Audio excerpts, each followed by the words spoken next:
a whirlwind of a Worlds comes to its inevitable end as two surprise powerhouses meet here in Incheon for the World Championship Finals. You're getting some looks at the arena, the sights of all of South Korea, who's played host to this tournament for weeks and weeks and weeks. It's boiled down to these two teams here on this day, this evening. Hello, everyone. I'm James Dash Patterson, joined by Indiana Frosker in black, Jacob Yamato Cannon Mebdi, and Joshua Jat Leesman. The first time I came to Korea was 2014 Worlds. I was sitting in the stands as a fan to get to watch that World Championship. It is such an honor to be here this year and able to cast it. How are you guys feeling coming into this arena today? I mean, frankly, Dash, I was right there with you. First time also seeing a World Final. I was in Korea, and now first World Final today. Yeah, it's amazing because this Worlds has been historic. I know this is a Worlds that's going to be remembered for thousands of years, maybe not thousands, but thousands of years. Let's shoot for the moon, Yamato. Yeah. We're going for thousands. And you said it's coming to its inevitable end. Like, does it have to? I want at least 5 games. Please Like, give at me 5 least. games, please. If this World Championship could continue onwards, I would love it because it's been exciting from start to where we are now. You can still throw your weight, though, into the World's prize pool by picking up Championship Kazakhs and his corresponding bundles so that you can remember this tournament for years to come, maybe thousands of years, and leave your mark on the 2018 World Championship. Now, the World's 2018 bracket was filled with legends who came up short and challengers who defied expectations. Strongest among them were EU's Fnatic, who made short work of EDG and Cloud9. Opposite, the LPL's Invictus Gaming, who struck down LCK champions KT Rolster and EU's G2 Esports. Those paths produced some record-breaking stats, like a faster overall average game time compared to 2017. The average game time being 32-17, 8% lower than 2017. More impressive than that, though, in my opinion, is the number of solo kills that have come through in this tournament. 189. That's more than double what we had just last year, and it's been done with more unique champion picks than ever seen in a World Championship before. Yeah, there's just been so much cool stuff at this World Championship. People like seeing skill expression, individual outplays. They don't like super long, outdrawn, low-scoring games. So it's delivered from a gameplay perspective as well as from having surprising results. I mean, you were in the thick of it. You were in the thick of it, Yamato. Sorry, I didn't mean to cut you off. Oh, it's all good. But when it comes to the exploration of the unique champions and what could be playable, along or tied rather to this notion of solo kills and individual prowess being rewarded more than it ever has before, how did it feel to kind of experience and fumble your way through that? like I've been playing this game for 8 years, but this year I felt like it was newly born. You know, it was crazy because the meta was broken in such a fashion. We had Heimerdinger as bot lane over in Europe, and it all of a sudden became this rock, paper, scissors kind of system where you had to think, oh, what can we pick? And we just looked at every single champion in the game, and that just created so many different scenarios, different kind of levels of matchups where we saw so many soul kills because of it, because these matchups are not mapped out completely. And now you were looking for the right champion picks to get the wins. Frosk, we were doing our best to try and figure out why the picks were successful. Give me the analyst perspective of trying to figure out this Worlds from a meta perspective. I mean, it's kind of just been about playing the early game. I think right now it's based all about the lanes, which means the matchups are so important. So it's going to be a skill check and what I like to call like a ready check on anything. Can you play these certain champions? If you don't feel confident in the Aatrox matchup, and I actually feel like Aatrox has been thrown to the wayside, or let's say the blind Victor, if you're not comfortable, then suddenly you're hamstrung in the ban. So we're going to see how deep the champion pools go, especially in those solo laners, because that can be the determining factor. Games can win or lose before 15 minutes. Flexibility is wildly important in this World Championship. Now, those numbers backed up some moments that will forever be remembered in World's history, as pointed out by you in our World's favorite moments, not least of which was IG's insane base race versus KT Rolster. This is going to be your game-ending push one way or the other. It's KT going for the base. It's going to be a base race. Nexus turret number 1, taking down to half HP. KT looking to end it right here, right now. Ning taken down to half. It's Shy versus Smeb at the base at the same time. Mono's going to be taken very low. Yukao barely going to be kept alive. Score taken down to one corner. Smeb's nearly going to be killed now as well. Def taken so low. The Blade Caller's not able to find him. Def goes on a killing spree. It's the Shy still in the base. It's KT looking to try to stand and fight if they can. The Shy has made his way onto the inhibitor turrets, onto the Nexus turrets. They're going to be taken down. KT still marching. It's a base race. The Shy's onto the blue Nexus. KT's onto the red. Who's going to win? The Shy will not. And KT takes it to game 4. Holy crap! They won the top side 4v4 with Baron buff on. KT Rolster still are in Worlds! And holy crap, Invictus Gaming almost 3-0'd KT Rolster. Imagine that side of the bracket. It's 3-0 KT Rolster, 3-0 G2 Esports into the finals. I have to catch my breath every time I watch that clip. I think my favorite moment is a small one where Kobe starts fanning himself with an invisible fan. It's only like 2 seconds long, but he goes for it. I'm like, yes, I feel you in that moment, Kobe. Percy Propa, though, had to give a shout out to Perks popping the hell off versus RNG. Let's take a look. No flash, no flash, no flash, no flash. No flash either. No flash either. Nice, good job. Nice. Rise flash through. I'm slowing time. Guys, we are getting top. If you, as long as you're down, we are fucking. Guys, that bot lane could be on the right. You're fine. We're smurfing. Push out and I'll base. Okay, hey, LeBlanc, let's base and I'll go with you to top, okay? Oh, LeBlanc is going crazy, actually. Holy shit. Okay, well, LeBlanc really wants to actually go.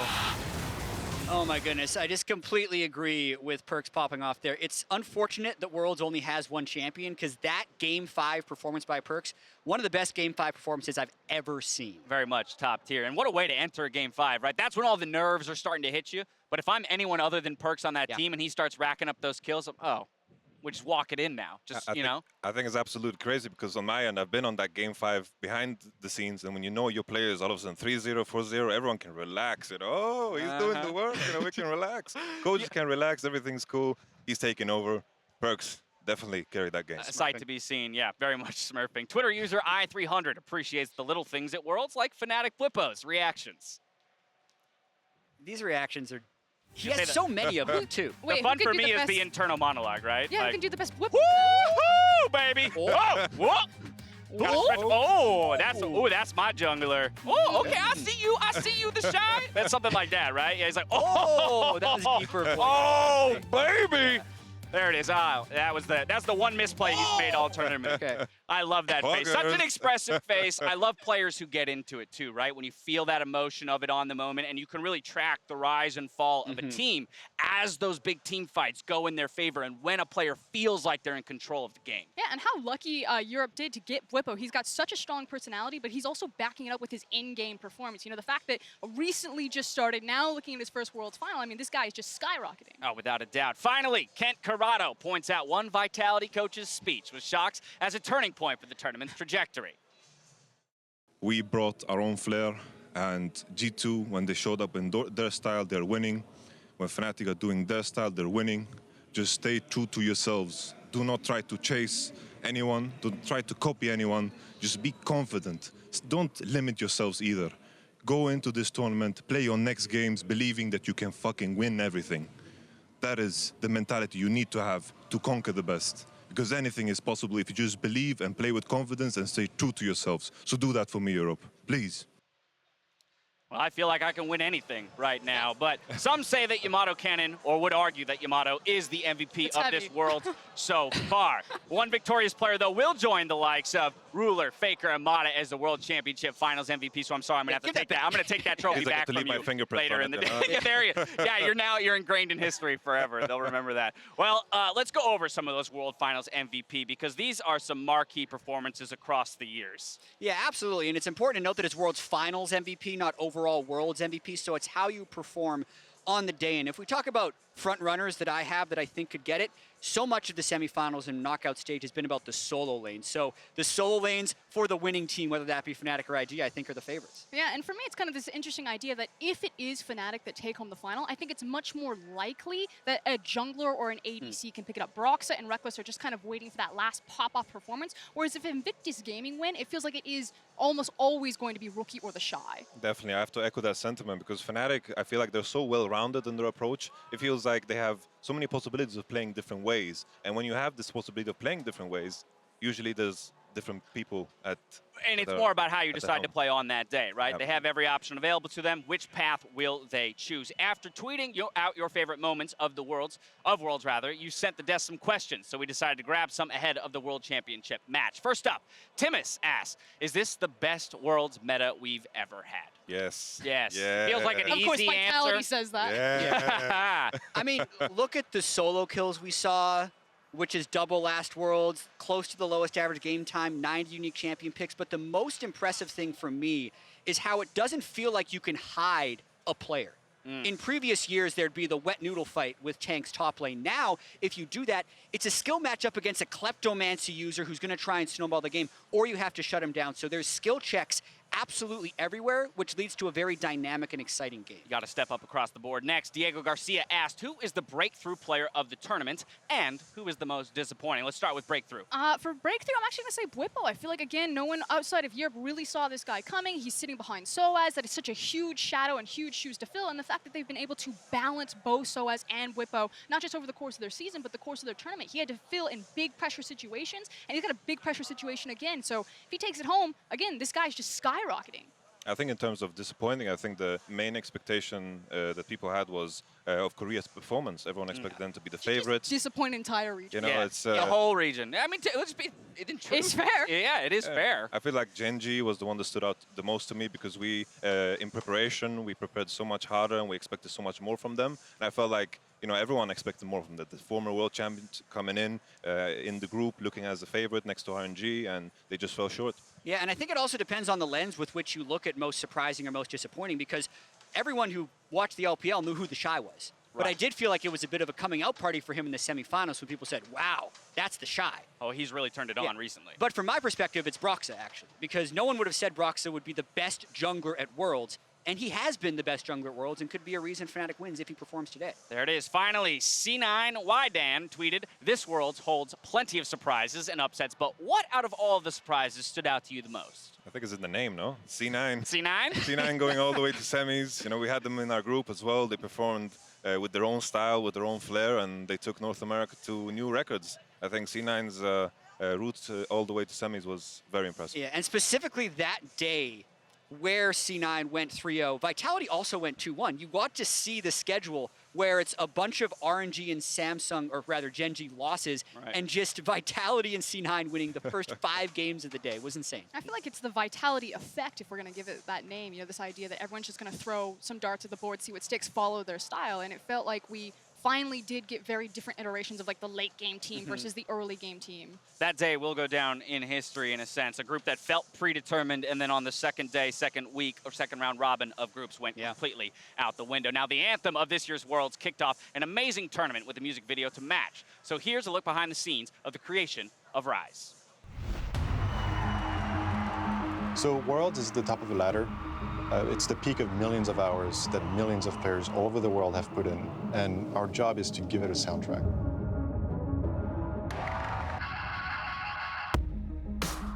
It started with kind of like last year, we had a rough instrumental, some kind of texture and stuff. I sent it to you. We had a really great conversation about ideas, things we were talking about earlier, like climbing the mountain, a pump-up song. We wanted something that was like a fight song. Welcome to the world, no heroes and villains. Welcome to Glitch Mob has always been kind of this anthemic, hard-hitting electronic, but also it has its own style. And with this song, it just felt perfect. The very first stuff you guys showed us was like some sketches of this character like climbing up from this like rocky mountain. We're like, well, that's Glitch Mob in a nutshell. We knew that coming in, our job was to take a different angle with the sounds that were there. Right when the pickup vocal starts, what is going on under that? It's so cool. Yeah, that's a Josh sound. Josh made that sound. This thing? Yeah. What the hell? Yeah. Dude, I love that sound. I mean, yeah, I'm gonna run this a little more. Keep hollering out what you need. I can't sing that chorus, that rise, rise. I can't actually hit that. Telly was the only person that just smashed it acoustically, just exactly the way we needed it. And when the giants call and ask you what you're worth, do you know it? He's got this thing where it just like screams.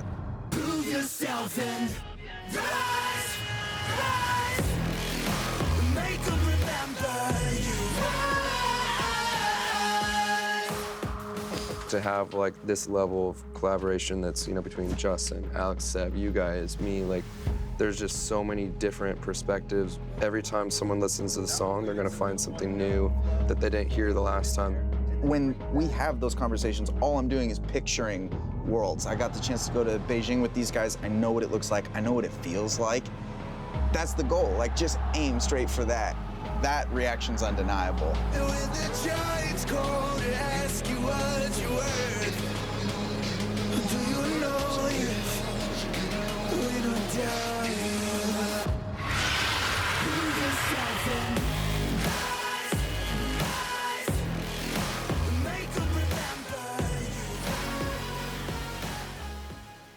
just under 45 minutes until we get to see that opening ceremony. But we've had a lane swap, and co-heads of esports at Riot Games, Will and Roselle and Jared Kennedy, have joined us. Gentlemen, congratulations. You made it to Worlds. We did. How does it feel? Happy to be here. Dream on come the big true. stage. What has been your impression of this World so far? And you kind of just saw us all trying to make sense of it. But as fans of League of Legends and being able to watch the whole thing, what's your takeaway? Goat Worlds. It's been crazy. Goat Worlds. It's been crazy. Yeah, I mean, absolutely. crazy meta, team fighting, Crazy pocket upsets. picks, outplays, base races, upsets, Favorites out. Yeah, exactly.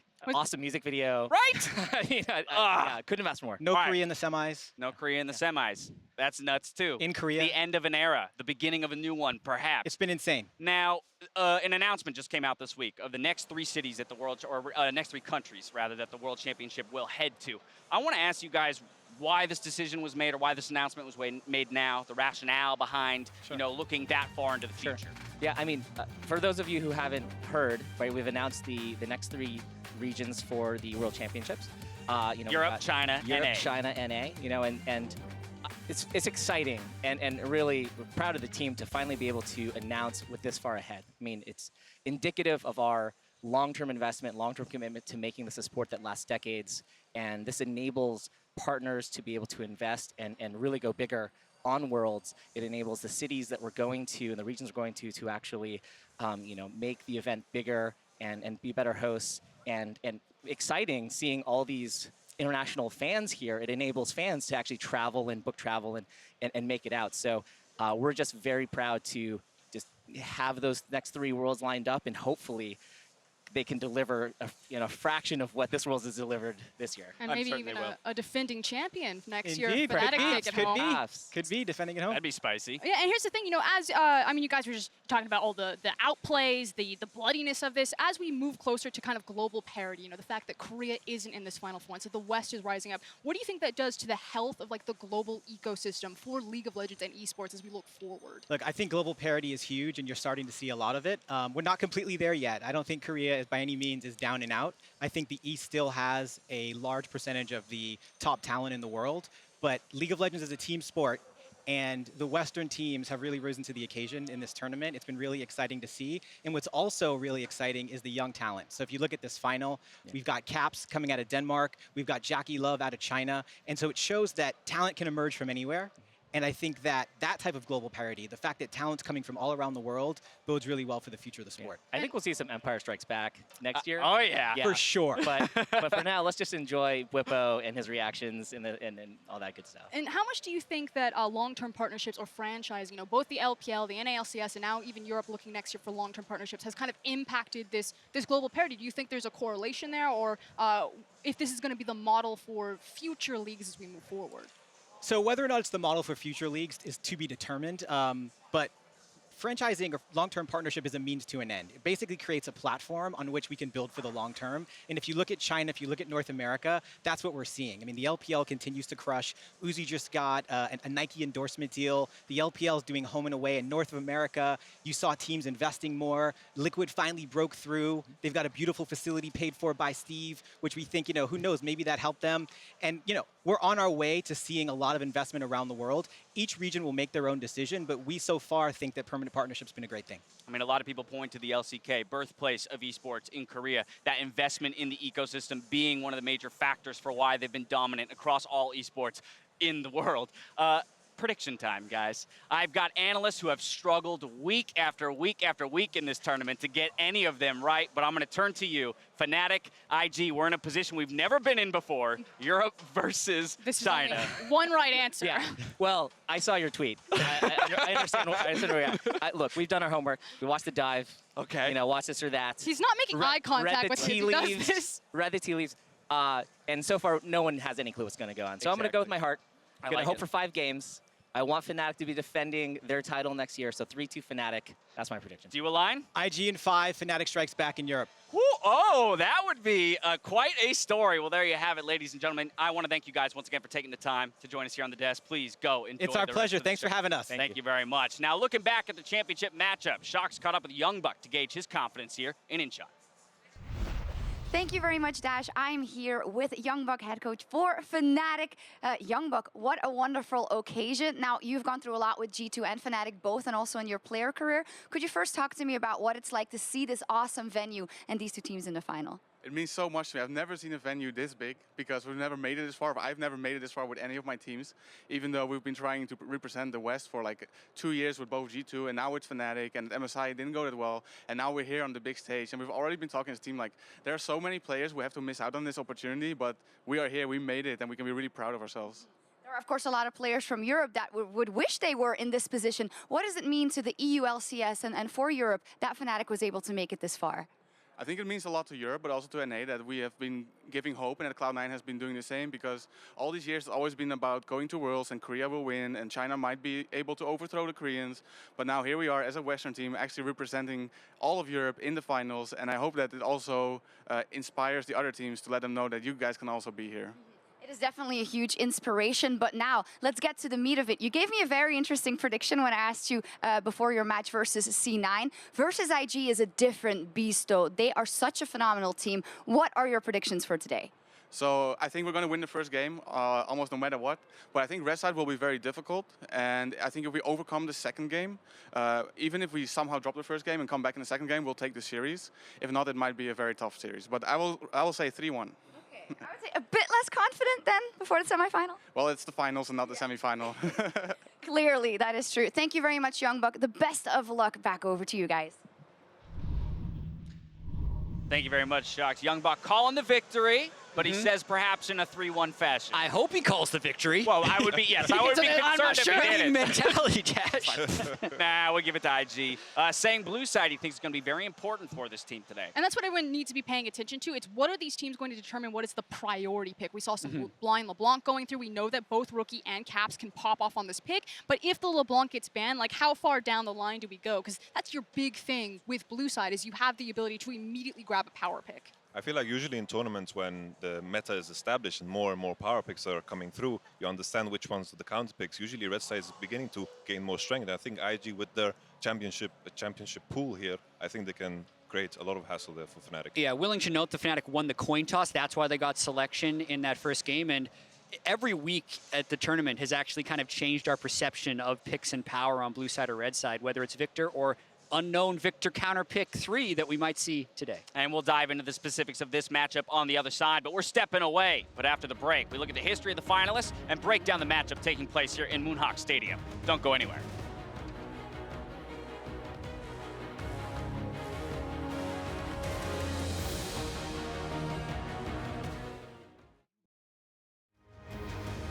Welcome back to World's Countdown, where we're moving in towards the opening ceremony just before it kicks off. We looked at the fine print and the producer's dismay. Jat squeezed in a clause that if we ever went to Worlds in Incheon on a non-Olympic year, he'd get a Jat stat segment. I don't know how no one caught that, but I have to relinquish control over to him for one last time this season. Specificity is key, Dash. Yeah, well, I'm bringing my glasses next year, and I'm reading your contract. So, hint, all this is related to the teams we're seeing playing today. Okay. We've had the World Championship so far, and we talked about the shorter average game time. But of the group stage teams, who has the lowest average game times? The two teams. Lowest and second lowest average game time. From group stage? From group stage onwards. Oh, of the teams onwards. So they could still be teams that went to knockout stage. And this is everyone it's not just IG or Fnatic. Yeah, it's all 16 teams from groups onwards. Okay. I would say either Invictus Gaming or Fengvu Buffalo. Or maybe even one of the LMS teams, because they got... I was Crush. I was going to look for Smash. I'm like, too hard. What are you thinking?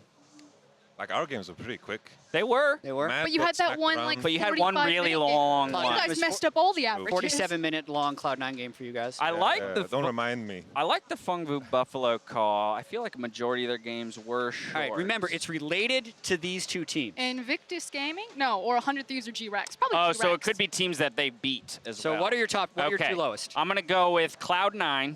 Okay. And RNG. Oh, no, because they had the long game against you guys. So Cloud9 and G-Rex. And IG. Okay, Cloud and IG, G-Rex and IG. Yeah. And I think both LMS teams excluding Flash Wolves. okay, you're close, but it's actually the two teams that Fnatic and IG beat up on. 100 G-Rex and 100 Thieves have the two G-Rex and shortest 100 Thieves. average game times Two teams in their group. at the World Championship. Oh, IG my and Fnatic goodness. are right behind them. That was by far the fastest group. Okay. Okay. Next question. Of players in this game, so all 12 players across their world stats, who has the lowest gold at 10, XP at 10, and CS differential at 10? The lowest? The Gold lowest. difference at 10, XP difference at 10, and worst CSD So they're difference. not Shy. doing This well. is the same player. The Shy. Okay. Because Shy. I'm cheating off of a graphic that we use later in the broadcast. Okay, sure. But I remember his CSD and his gold differentials actually being pretty low. They're positive, but they're Okay. low. All right, Frosk. I would almost go Reckless. I feel like he picks up a lot of all of these in post-lane phase. Like, that's where he acquires a lot of his farm. Yamato. Can I pick supports? You can pick anyone, I'm picking yeah. Hillisang. He roams all the time. He's never in lane. Yeah, I that's think. true. He just pieces out. Yeah, he's never in lane. I'm Doesn't going to take say either. caps off. It's caps. What? Worst Really? gold at 10 and a negative 7.5 CSD at 10. Even in the LeBlanc game against Jensen's Lysandra, he was down in CS in those games. He's had a rough go. I was going to say, it does kind of align with the expectation versus reality storyline that's been tied to him at this Really World crazy. Championship. All right, going to champion pool since we've done players. Who am I? I have the highest win rate. Got it! I have the highest win rate of champions with more than 2 games, so it's not Heimerdinger and it's not a one-trick. An Okay. overall record of 10-2, but an only 34% pick ban presence. And if 4-0 it's record. IG or Fnatic playing me, I have a 4-0 record overall. Oh, What okay. champion am I? Brom. I was going to say Braum, too. Well, Or they LeBlanc. seem so wildly confident in that. I have to go with them. 4-0 record. I'm going with them because they said Braum. It's either the Braum or LeBlanc. I fully trust my analyst, Jet. Hillisang alone is 6-0 on Braum. I will never trust you ever again. 83% win rate. Well, Brom counts. I don't know. Jay He's Donners. champion. Braum does count him, to be true. It's close. But yeah, I don't even think we're going to see Ornn in this series just because of the Probably top not. players. But if you do, you know these teams have had a lot of success with it. Well, there you have it. Today, though, we have the return of an LPL representative to the final after years of touting their strength as potentially the second best region in the world. And it was the fact that it's Invictus Gaming. You know, when you have two titans that have dominated the LPL for so long, you've got RNG, you have Edward Gaming, and it's Invictus Gaming that not only pop out between those two, but then are fed into a bracket stage with KT as well as RNG, and they managed to make the finals. And here's the thing, like, everyone's looking at the LCK, like this is going to be KT Rolster or maybe RNG. No one expected this dark horse. We knew that they were good, but we didn't know that they were going to be finals good. Yeah, absolutely. They have performed so well. In the whole Vitality effect, we don't necessarily talk about the effect it might have on IG because they didn't play like RNG did, who were super bot focused, or like any of the LCK teams did. They also played their style. Very much came in. Oh, go ahead. I was just going to say, you just have to understand that Invictus Gaming aren't even the best team in the LPL, and they now have the opportunity to be the best team in the world. They've never won a domestic championship. And they had to take down one of those Korean teams to get to this finals. Of course, instead of taking down Korea in Korea for the final, they're up against a region that's consistently in that conversation for number 2 in EU. I think Europe, you know, the first time I was at Worlds with Splice, I felt how hard we were getting underestimated. We faced RNG in our group stage. First game, they smashed us. I think we lost in like 20 minutes. The second game, all of a sudden my bot lane is solo killing Uzi and Mata because I felt like there was disrespect in the air, and I think this is a sentiment that has been around the entire time. I mean, we have a perfect example of the LPL looking past Europe. It was RNG versus G2, and G2 just comes over and basically kneecaps them, takes them down. You could see the shock on Uzi's face. And it's always, as an LPL representative, it's always Europe that gets you. You know, you think about G2 versus WE, you think about EDG versus Fnatic in the quarterfinals, twice that they've done it. And so far, if the LPL is always like, nah, it's just about us in the LCK, Europe just comes up and sucker punches them every single time, says, no, you must respect us. Exactly, and if they're not careful, then Europe's going to absolutely overtake them. The game score is still in the LPL's favor at international events, 39-24, but including this Worlds, the best of 5 record, it's tied. Tied up. 4-4. You might call this final the tiebreaker. Oh no, don't say that. You might. You might may. call it You that, could. Jet. And If you I wanted love to. to EU call always it wins that. those. That's true. I know. Now, more often than not, though, it is actually Fnatic as the European representative up against an LPL squad. Absolutely, they've been around for so long. I mean, I think back to the 2000 World Championship where Reckless wasn't even old enough to be on Fnatic. That's the first time Fnatic had played Uzi. That was the semifinal against Starhorn Royal Club, and it keeps happening again and again. Since then, Fnatic has played EDG in the quarterfinals twice. And And that's the thing. If you're going to throw your faith behind, you know, a Western or a European squad, it's always going to be Fnatic. They're the kings of Europe, and they're now kind of taking the rightful place. Season 1 champions now looking at season or possible Season 8 champions. And again, IG haven't even won their domestic region. Fnatic are like, no problem. Check out our trophy case. Yeah, usually the last one standing, hoping to be the absolute last one standing tonight. Now, in the journey to the finals, Fnatic booked their trip to Incheon after a dominating semifinal win, captured on this week's Mic Check. We're not only playing against C9, we're also playing against IG already. Mental. True. I agree. It's the new pictures. There's bearded Reckless on the screen. Oh, yeah. But I think they win the beard war. All right, guys, make sure have a high energy, kill them. Oh, okay? Yeah, man. All right, kill them all. Let's win today. Yep. I get 6-1 creep. Okay. Yeah. Obviously, I'm going. Okay. I'm gonna. The blind's moving with him. Right, they're coming. You guys have short window, okay? I'm ulting for HP. You guys need to get out. I can't get out. You guys. You get out of camp. Get out of camp. Okay, I should be fine. Go, April, go. April flash, yes, no? Yes, has flash. No. He's down. Nice. Let's fucking go, guys. Nice. There we go. We see Echo. Winning. Okay, Echo. No, it's good. We can win this. He flashed at me. Yeah, he's dead. I'm coming. We can do Nash, no? We can do Nash. Nash is free. Yes, we have Mount. I have a full item complete. I mean, I'm Monster Vicar, by the way. Unkillable in all situations of the game. I have nothing to help. Don't let him kill me! Oh, I'm dead. Run, no! Oh, Sneaky's dead too. Nah, we're fine. No. Oh, we're fine. We've done this before. Oh, that's what? You didn't take the claw? That's a no claw play. I'm playing for KDA over here. Oh, that's not KDA, man. That's a beautiful KDA right there. Yeah, almost. Okay, nice try. Nice. That's Nice, guys. That's a good shot. Really baited me. Why did he bait you? Understand. Oh, yeah. Is that another free kill? I told you he had flash. Yeah, and Hilly was like another free kill, so I had to go for it. But I was thinking first like, he's just gonna flash and kill me. But then Hilly was like, another free kill, so I was like, then I felt pressured. I can chunk him. We're gonna blow him, yeah. Just watch out. Yeah. Nice. Good shot. Yeah. 3K. I can't get vision anymore. Now it's 3K, going in. Can we finish? Yeah.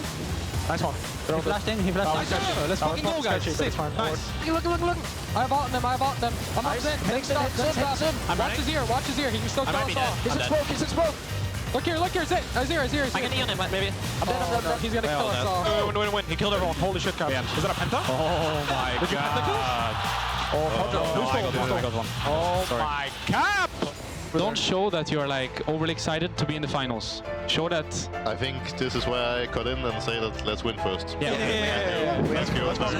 Don't worry, we're gonna win, Broxah. Don't worry. Don't be like overly excited or anything. Show IG that you're ready to play a finals, and you're not here for fun. Yes, I agree. It's mental game already. I'm here for fun. I'm here for fun. I'm having fun. No fun allowed. But win first, Broxah. Oh yeah, right. Win That first. was actually my rule. No fun allowed. No fun allowed. Be the Falco. No mana pro. Yes, I don't have mana for all. It's gonna be awkward. I think you're trouble. Yes, flash. Okay, I'm dead. Nice. Nice one. They can't get out, by the way. They have to walk through us. I got Ula. I can go, sir. Here we go. I'm going Echo.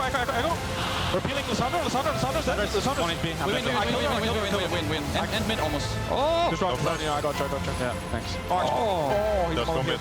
Go mid. I think we're gonna... I will have him in big Gets hurt. Yeah, that devoted the stun as well.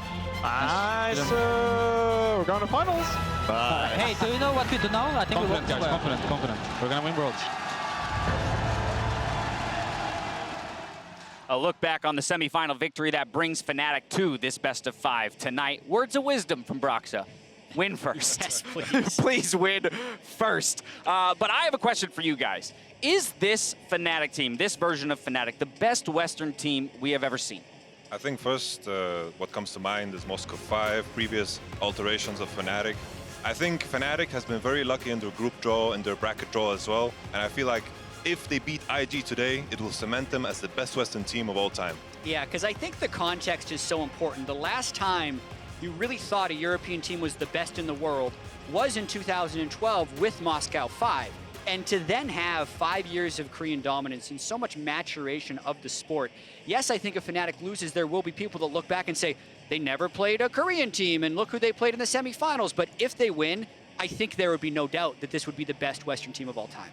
Yeah, and I think it's, again, if we talk about like context, you know, I don't want to compare this Fnatic versus other like European or Western team superstars, because for me it's just like, this is the best chance that I think a Western team is ever going to get at lifting the trophy. It's hard to argue with a world title if they are to secure. What about on the side of IG? If they win, are they the best LPL team that we've ever seen? I like this question. This is a so tough hard. one. So you have to understand, if you don't watch the LPL, Edward Gaming and RNG have won everything. And then there's maybe like a WE championship in there, an OMG early one. The first time that Invictus Gaming even went to the finals, it was in 2013 spring and 2018 summer. Now they've been to the playoffs like 10 times, but they just have never lifted the trophy at that big final last hurdle. They haven't got it. So can you be the best LPL team just because you lift the Summoners Cup? That's how important Worlds can be, though. It's right? the only Like, one that matters. The LPL hasn't won a World Championship, and if you looked at their year in totality, 2 17-1 regular seasons and a World Championship, I feel like it will be hard for a single LPL year to top that. So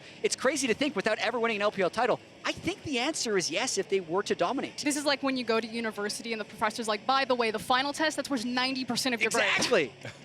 This is bringing back some nightmares for me. Thank you very much for that. It's tough, right? You've got a team in RNG that's won everything but a world title, and then you have IG who's poised to do what RNG has not. One of Fnatic's most veteran players, though, Reckless, feels that for this team to reach its peak, it had to trudge through some serious valleys. So the first moment I thought we could do really well at Worlds was in Spring Split, when I was having probably the split of my life, and we were winning the split once again after not having the trophy for about 2.5 years. But then MSI came around and I realized we have way too many flaws. We only knew really how to play around me, and the AD carries at MSI were a step above, I would say. I think the only ones I could match were the ones that didn't matter, and the ones I couldn't match were the ones that mattered. So I felt like MSI was kind of a wake-up call for me to give my teammates more trust so that we can have more styles of play when it really comes down to it and when we're in these big moments at Worlds. Which is why I think this whole thing about me stepping down in the summer split was actually a good thing, because it allowed my team to figure out how to play the game without me, so that when I came back for the playoffs, it didn't necessarily feel like it was my show anymore. It was our show instead. And I think that is why we are so successful this Worlds as well, because we have a different guy every game stepping up and carrying the weight. And I think that is much more valuable than me doing it game by game. I mean, Reckless there accrediting, you know, him stepping away from the team as being a big boon to their development and what has made them successful here at the World Championship. Yeah, and this guy's matured so much. I remember his first major international event when he was 16 years old. It was IPL 5, and that tournament had the defending world champions in TPA. It also had one of the best Korean teams at the time in Azubu Blaze. And Fnatic, with the 16-year-old Reckless, made it all the way to the finals where they played against Team WE, and then they fell short. And he's been grinding really ever since that to try and prove that he can win a best in the world title, and now he has that chance, which is incredible. You know, speaking of grind, like I played with him in a team. When he was 14, I was 16. It was back in season 1, even pre-season 1. And already then, he was working hard. He wanted to play every tournament, wanted to play Soulkey all the time. And this drive, 8 years, and it has never been lost. One of the many veterans on the stage searching for that title.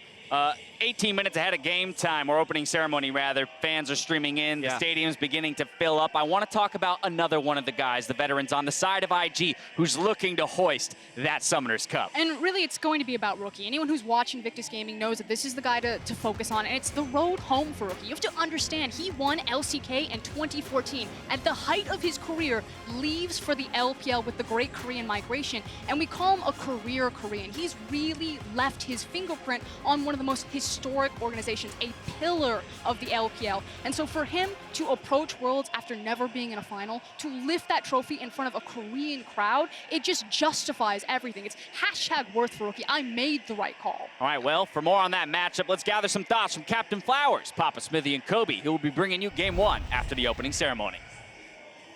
Thank you very much, Dash, and I cannot tell you how excited we are to be here for the World Finals, especially a Finals with so many explosive players on the Rift. As we heard from Reckless, Fnatic has been carrying from all over the place. We've been seeing carry performances across the board from IG as well, and I know, Papa Smithy, you were specifically excited about the top lane. Yeah, I'm just waiting and counting down for the champion set. The opening ceremony is going to be great, but I'm just excited about the opening bans and how the top lane really pans out, because we have to remember, we've come a long way. We saw Aatrox versus Urgot dominate the conversation in the lead up to this tournament, at the start of this tournament, and then the evolutions from there. We're in a grand final where Jace and Victor Top are the most contested top laners in many ways. It's actually affected the starting lineups because Soaz was starting, Duke was starting for these teams earlier in the year when it was more of that bot lane focused meta. The MSI meta feels like a long time away, and now we have the Shy and of course Whippo on the other side, or those dominant forces, and what they get their hands on and whether there's something new, because you check those solo queue accounts, there's some spicy stuff in there, Kobe. There definitely is, and with the increased importance that we've seen with these all-star solo laners,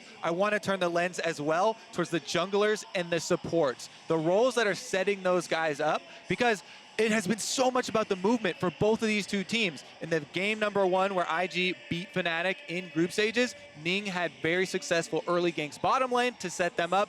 Meanwhile, when Fnatic got their victories, it was Broxa and it was Hylissang making so many movements, especially up towards the mid lane. And with the amount of crazy plays that we've seen so far at this tournament, it's going to come down to who wants it more, who really is the better team that can show up and do what, honestly, we've seen both of these teams do so many times now already. But that's what we're looking out for ahead of the championship match. Until then, back to you. Thank you very much, gentlemen. Can't wait to see you guys in that cast. But Fnatic versus IG, both in Group D. First time we've ever had two teams from the same group run the knockout stage and meet each other in the finals. What a treat. They demolished that group. Absolutely. Like, it really just felt like an appetizer for them to play against each other, and then Fnatic winning 2 games in a row on that final day to get what ended up being a very important first seed. I feel like it's so hard to take anything away from these games because the meta has evolved so much. In these games, we had a lot of dice bottom, and right now, you know, we see the Ornn on the There's the Ornn, yeah. There's the Ornn. The meta is completely shifted. The only thing we can take away is the stylistic differences. We have a team that is heavily focused on the team play and one that is focused on the individual play. Yeah, and it's now kind of a question of what's the next evolution? Have we seen all that this world has to offer? Because it feels like every single stage along the way, we get like a brand new pick or something surprising that comes out, even Victor being moved down into the bottom lane. So what's the cherry on top here? Is it simply a Western team or an LPL bringing home the first championship? Or are we going to see it like another trump card get laid down? I mean, we just heard from the casters that they're kind of looking at jungle support, the more supportive roles behind some of those solo laners. But that's what I want to talk about. Top lane, mid lane, we've got some big names as well as some big expectations for how they'll play out. And the solo lanes are absolutely crucial. We see this tilting so many different matchups. We're going to start in the top lane with Whippo versus the Shy, the 2 designated starters for these teams because they both brought top lane subs. But the Shy really invalidated the Aatrox pick in this series against G2, unless he was playing it, in which case he was 4v1. 1v4, the other way around. There you go. And then you look at Whippo, who actually has better numbers than the Shy across the entire tournament, much because of his domination of Licorice in their semifinal. And the thing is if you take a peek at their solo queue, they've got a few extra champions still kind of hanging around there, and we'll see if they pop out during the You want to say series. Ribbon? I want to say Ribbon. And it should be noted, if you Ribbon. don't know anything about the Shy, he was originally a streamer before he went pro, and he was a Riven one trick. So if you're looking at one of the best Riven players in the world, he's played it a couple times in the LPL, it's sick. He wants to play it so he can get that skin Wants the if he wins. championship skin. Exactly. Yeah. And listen, based on performance, I do feel like the Shy has been the best top laner in the world at this World Championship. Is his individual mechanics, how quickly he cancels auto attacks, how much he wins these matchups by, has been so incredibly impressive. I think if we get peak the Shy, I think IG wins the series, but he's got to show up. He's definitely a top performer, but he is up against Whippo. Kind of a surprise player here in 2018. He's maybe now a household name through the 2018 World Championship, but before this, you'd be hard-pressed to find somebody who knows who that guy is. Oh, it's crazy. Like Whippo, I barely know him. Like he just appeared out of nowhere, you know, and he has this personality about him, you know. Whenever he's getting interviewed, he has this energy about him, and I think it's been, you know, the journey of Whippo is just incredible. Like the fact that he has this name even makes it ridiculous. You know, it makes sense for him to take it home. You know, the story of Whippo is one for the enemies, you know? And what I think is so impressive about Whippo is just not his mechanical 1v1 ability and his champion depth, but the decision-making that he does. You know, for a player that is so new to the competitive scene and such a bright spotlight, he hasn't been blinded by that glare. He keeps a cool head, he's hitting his proper teleport timings, and again, then you have the reassurance of Soaz, like the oldest player, or in terms of like championships that he's attended, just sitting right behind him. It's like, he's got nothing to worry about. Right, that's just the top lane. Let's stroll on down to the mid lane where we find Caps versus Rookie. Yeah, and this is another matchup of Titans, but when they did play in the group stage, it was Rookie getting the better of Caps, and then the team that's linked to Caps kind of helping him through that so he could play in team fights. You look at Rookie in this tournament, and he has been unmatched in the mid lane, specifically in the laning phase, and then it is all about being able to transition that to the rest of the game. Yeah, it's about that dominant lane phase, the fact that he never misses any CS, that he's always perfect on the roam. To be fair to Caps, Rookie did get the counter pick several times. I don't expect this to be the same matchup. Plus 20? It's ridiculous. On average. And I almost feel like Worlds. it's going to be a gauntlet toss of who's going to get LeBlanc. Are they going to ban it? Because if you give it to either of these guys, they'll pop off and control the game. I think it's something that is very important to highlight as well. I feel like the Hylissang interaction and Broxah interaction is much heavier for Caps. And Caps as a player likes to play, if he has an advantage, he likes to just continue snowballing mid lane. Rookie, when he gets advantages, snowballs the rest of the map. So it's a very interesting kind of dynamic with these differences of styles. Yeah, and look at how many different champions are on these pools. We saw something similar for top lane. You only get 3 bans at the start on each side. There is so many mind games and skill matches and skill checks that are going to happen between the Jace and Lissandra, or if you can push Caps down to the Azir. It is so much about how these guys perform. All 4 of these guys we just mentioned are spectacular players, capable of beating their opponents, even if I think IG has a slight edge going into it. 11 champions between them. You only have a maximum of 5 games. So again, this boils down to those priorities. What do you as a team and as a player value specifically in that 1v1 matchup across from, say, Rookie, the best performing player at the tournament? And it's also kind of like what confidence you have to break that. You know, we'll see so many people, what if they decide to leave the LeBlanc open, it gets the priority pick, and they feel comfortable taking the Lissandra matchup into it. Well, when it comes to Reckless's dream of raising that trophy, IG mid laner Rookie has no qualms with crushing the Fnatic ADC. 일단 뭐 레클레이스 선수 하면은 생각나는 게 잘생겼다 밖에 없어서 저는 뭐 레클레이스가 실력도 출중하지만 또 외모가 뛰어나시니까 저희가 이제 비교적 외모가 좀 딸리거든요. 그래서 저희한테 우승컵 드리는 것도 좀 나쁘지 않을까 생각해요. 레클레이스 그냥 뭐 영화배우 하셔 돈 벌어서 될 것 같은데 장난이고 뭐 레클레이스 되게 오래 하셨으니까 그렇기 때문에 이 롤드컵 우승이라는 타이틀이 되게 목숨도 걸고 되게 갈망하실 텐데 뭐 저희도 똑같거든요. 저도 뭐 레클레이스보단 안 했지만 그래도 오래 했던 베테랑 선수라서 그냥 서로의 약간 누가 더 갈망하냐 이 차이일 것 같아요. A little bit of fun in the interview before the matchup. I wonder if he's still feeling that lighthearted and giddy stepping on stage with all the pressure that's mounting. But something that we do in particular when series feel close is we take a look at the teams lane by lane by lane in comparison to see where we might give the edge to either squad. So we've done the same. Let's pull up the scorecard and see who indexes where.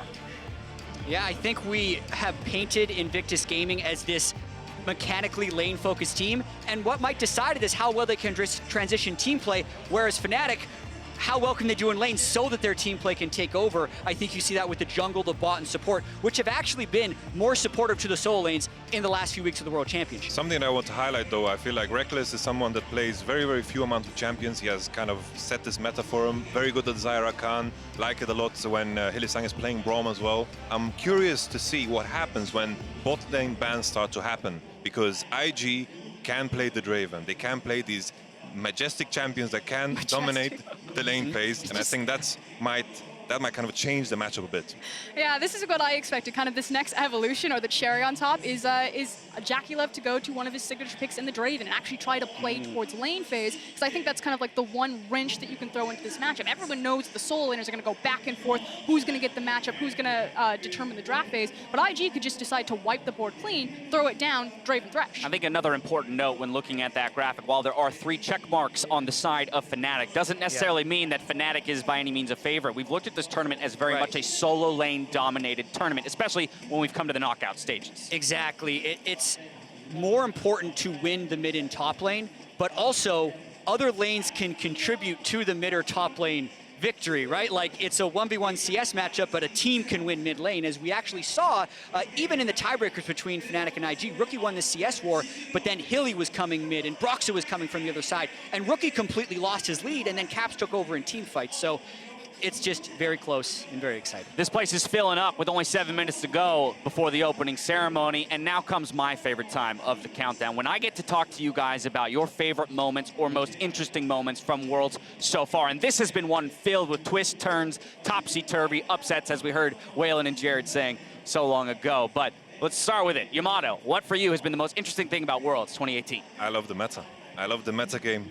I think it's, you know, it's been summarized that, you know, wards are gone. That's why it's so crazy. But I think it's way more than that.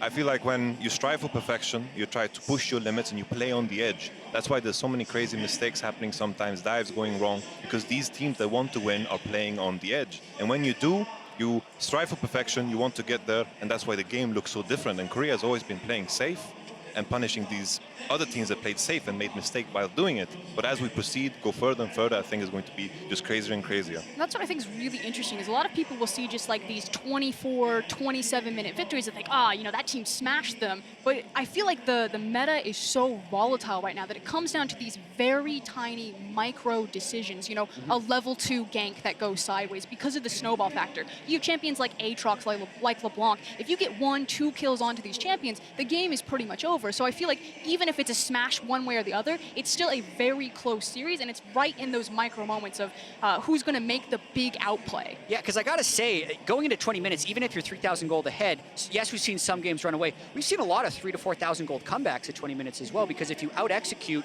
in a 4v4 or you get 4 people to the place in the right time, you'll win the fight. And I love what you talk about of playing close to the edge, because I feel like so many Korean teams have been coached for so many years to make the reliable play. Only take 90-10s. Yeah. But if the other teams get good enough at the 60-40 and the 50-50, they're going to take so many more shots than you on the edge. And the Korean teams are so far away from the edge, they're not even trying, it almost felt like at some moments. So I think some of the changes that were made to the game rewarded that.